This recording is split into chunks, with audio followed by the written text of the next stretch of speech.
One of the most powerful of the European colonial empires, the Portuguese Empire was ruled by an absolute monarch.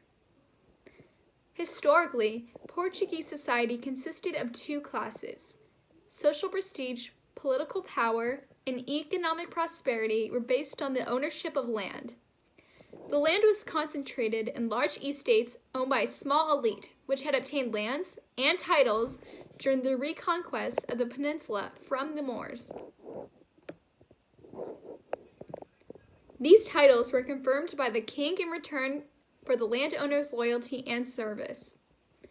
Portuguese explorer Prince Henry, known as the Navigator, was the first European to methodically explore Africa and the oceanic route to the Indies.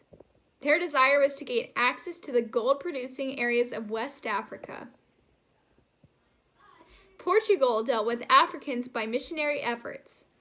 With Catholicism spreading and ambassadors changing, the Portuguese began to see Africans as savages and had an attitude towards African Muslims.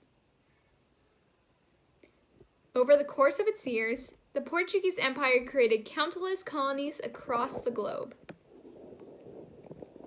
These colonies allowed the Portuguese to trade goods, spread Catholicism, and control native populations.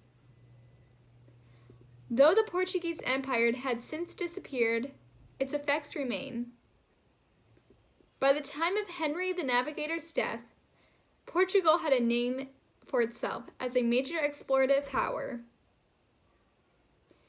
The country continued expanding its territories in Africa, with the goal of creating a sea trade route across the Indian Ocean. The remaining 90% of the population eked out meager existences as tenant farmers, serfs, and peasants. Little social mobility existed. Generation after generation, down through the centuries, this rigid, unyielding, hierarchical social structure persisted.